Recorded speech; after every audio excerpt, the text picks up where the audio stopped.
I've had a number of challenges in my life, like starting from growing up when my dad left. It's really affected me negatively and positively. But I would say it was more of a positive effect because when he left, that was the point I started learning how to express myself.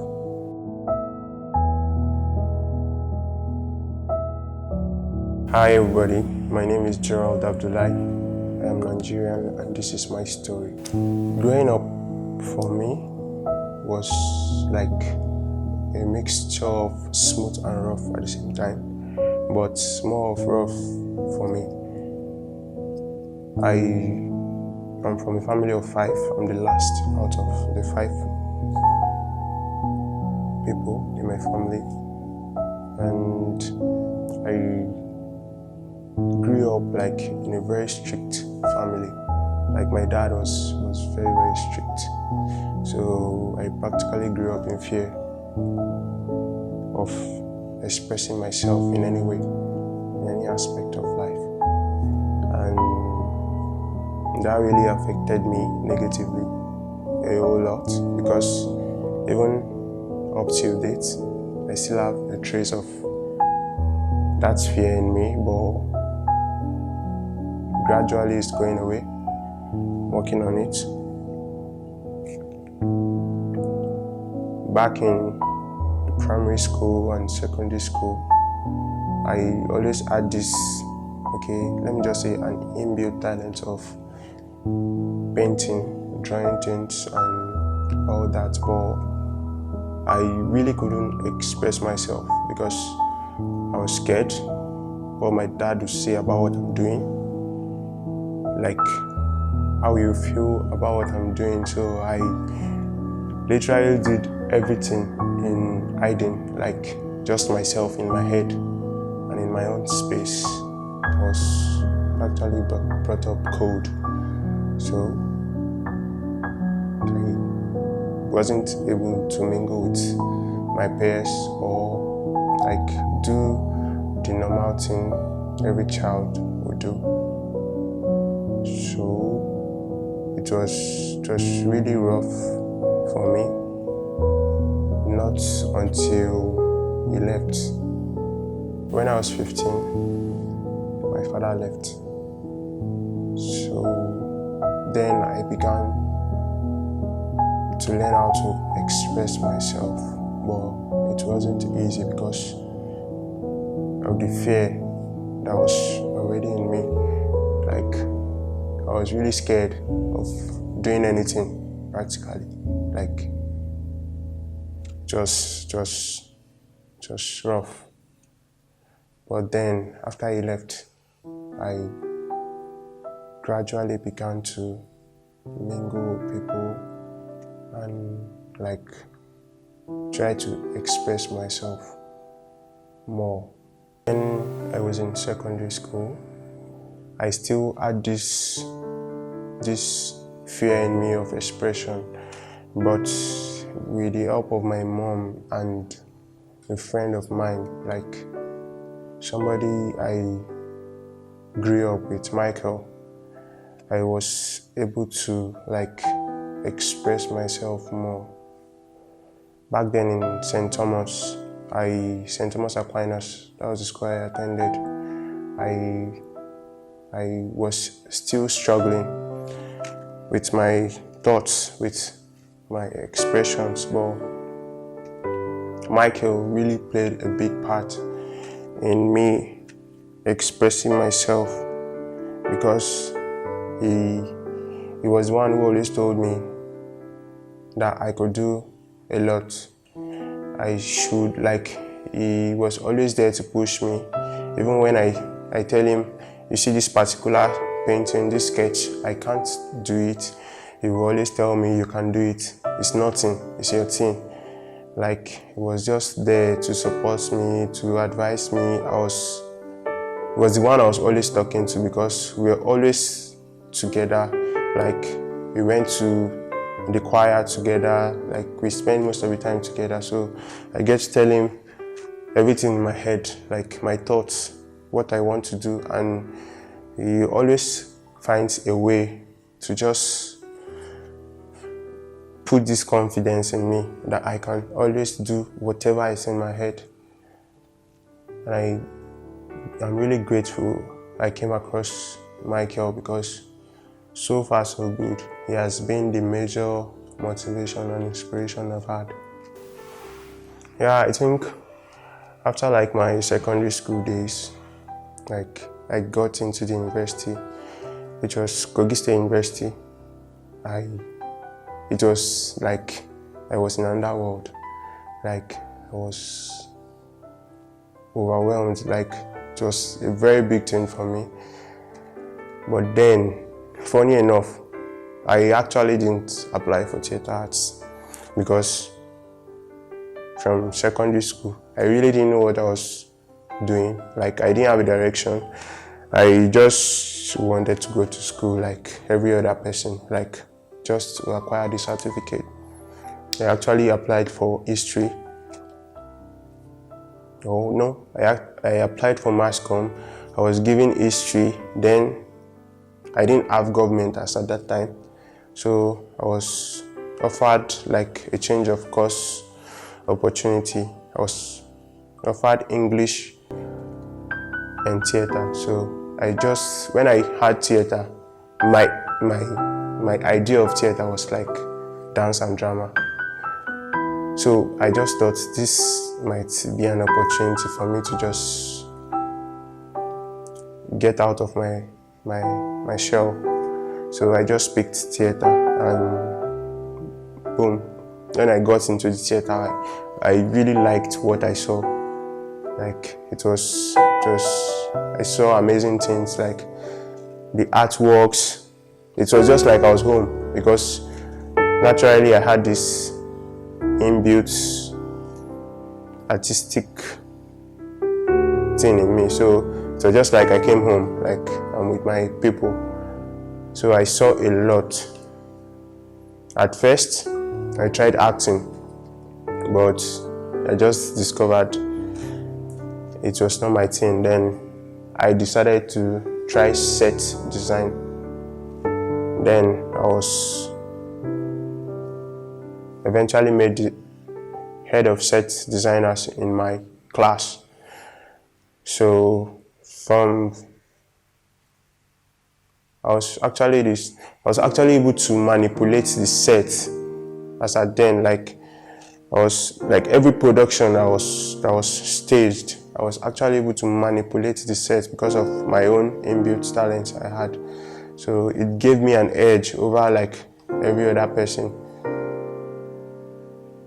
So I like theater for me is like a God-sent thing to me. Like I was able to really express myself because I loved what I was doing. Like I developed fashion. Like I even grew more in my sketches. Like I began to learn from people that were ahead of me, like my seniors and all that. I was able to mingle, and at the end of the day, like I was really open to many things that really helped me in life.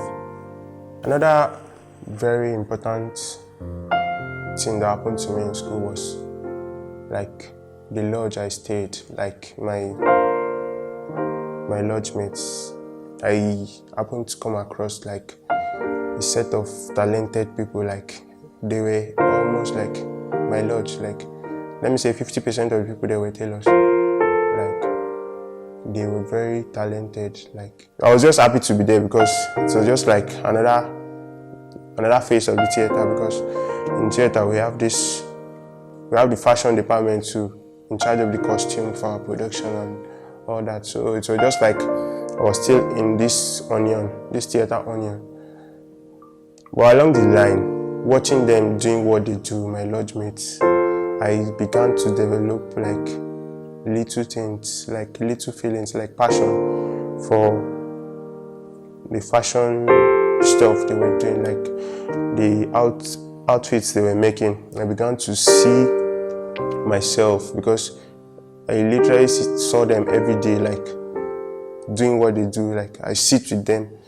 I try to like bring in ideas of what to do because of my own creative person. At that point, when I was with them, I began to think, what else aside the regular thing they do? What else can we bring up? Like, what else can we do on these fabrics to make it unique and all that? Like crazy styles. I could remember back then in my 200 level, there was this fashion production my level had.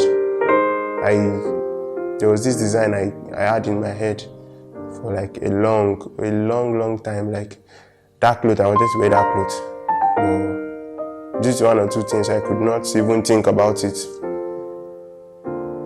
But at that production, I was able to, with the help of those guys, my lodge mates, I was able to just achieve this attire. It was like a long sleeve and a short sleeve at the same time. It was just a very creative outfit, which initially won me like the best dressed in the fashion show we had at that time. Then, in my 300 level, even up to my 300 level, even when I developed this passion for fashion and all that, I was still really confused. I didn't know what to do because I was battling with me being an artist, a set designer, or a tailor, a fashion designer. So I was just confused, but it was time for me to go for my IT. I needed to go somewhere. I needed to do something. Then I just decided to go into fashion. I decided to like take fashion up seriously, like take it as what I do for a living. So I went for my IT in Ilorin, in a fashion house. Even while I was there, I really didn't know what I was doing there, but I just saw myself doing things. It's just like God was just with me, was directing me all the way, because I learned from the apprentice I met in the fashion house, because the person in charge really didn't have time for me because he was always busy making suits and all that. But what I wanted to do, what I wanted to learn was the normal kaftan or normal regular natives we wear. I really wanted to learn them because I felt I could do more. I could bring out like another phase of that regular thing we normally wear. So I just focused on learning that, and which I did within a very short period of time of 2 months. I was able to just acquire some things. Then I came back to school. My lodge mates were surprised because I was already able to sew at that time. When I came back, I was already sewing. I was like making crazy stuff. So there was a time I will make a kaftan and I'll put the opening at the back. And normally, opening at the backs are for ladies, but I just thought it's not only for ladies. We men can also wear it. So I was making crazy stuffs when I got back. So my courtsmates, my lodge mates, they were encouraging me. Like, they just bought this idea of what I was doing. It was really interesting. Even some of them began to do some of the things I was doing. And I've had a number of challenges in my life, like starting from growing up when my dad left. It's really affected me negatively and positively. But I would say it was more of a positive effect, because when he left, that was the point I started learning how to express myself. Probably if he had been around, I couldn't have been here today, like being a fashion designer and all that. Probably I wouldn't even study theatre arts in the first place and all that. And then another challenge I faced in life was still in school, because theatre as a course is very demanding. Very demanding. I was struggling to merge like everything together, like my lectures, my tests, my productions, and fashion. Like I was just struggling to merge everything together. But at the end of the day, by His grace, by God's grace, I was able to do like almost everything at the same time because of the passion I had for both things I was doing as at that time. Because as at that time, I was into sets, I had passion for that, and fashion, I had passion for it. So the passion made it easy for me to merge. I just literally had to undo the other part of my academics, which is the written part and the practical part together. That was how I was able to merge both of them together. Then another challenge I'm facing right now as a fashion designer is the acceptance of the kind of work I do. Not everybody would want to wear the kind of work I make. Most people, they are used to the normal traditional outfits we have, and some of them see it as childish. Some of them don't just even value it at all. And that is very, very difficult to handle because it tampers with your mental health, like my mental health, because I'm trying to put down what's in my head. Like I'm trying to bring out this creative part of me like to the world. And if in Nigeria, like 50% of Nigerians are not like seeing that part of me, I think it will really affect me because it will make me struggle. Like it will make me try to convince people to wear my type of clothes, like my brand, because I think there's a lot more we can do aside the normal attires we have already. I currently run a fashion brand, Gerald Apparel, and I think how it all started was back in school, university days, like my 300, 400 level.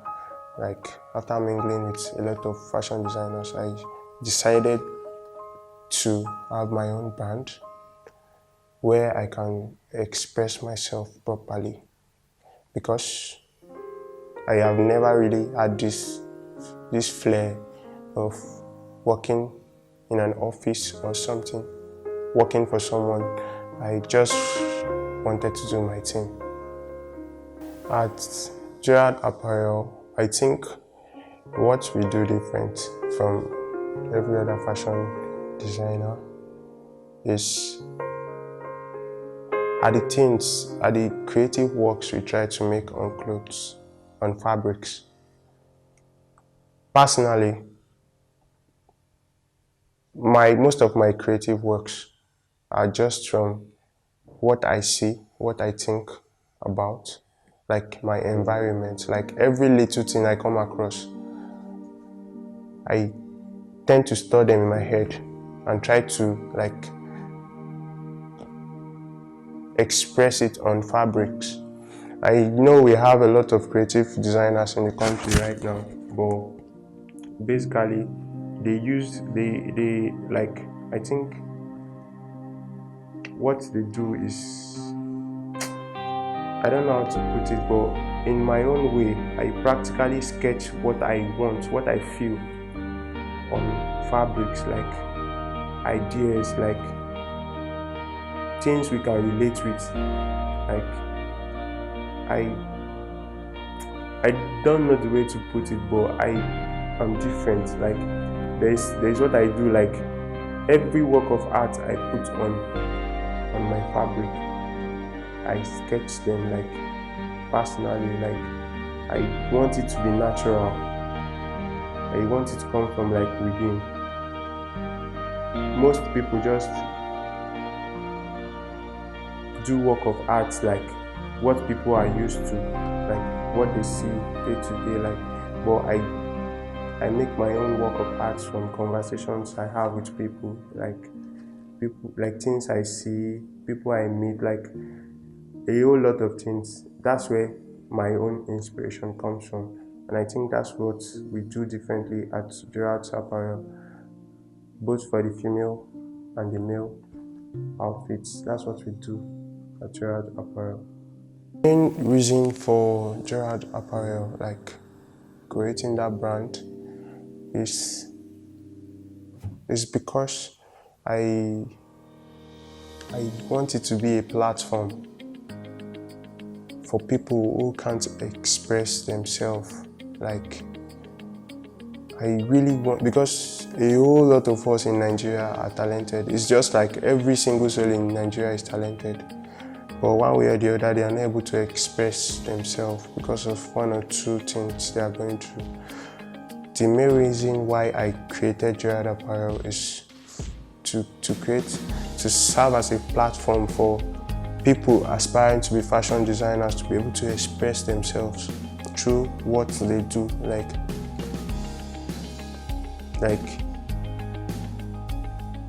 trying to show themselves to people with the work they do, not by only telling them what they do, like what they can do. They are a creative person. That's one of the main reasons why I created the brand Gerald Abdullahi. And secondly, there's a very high level of unemployment in the country. I would want to employ a whole lot of people. I just want this platform to be like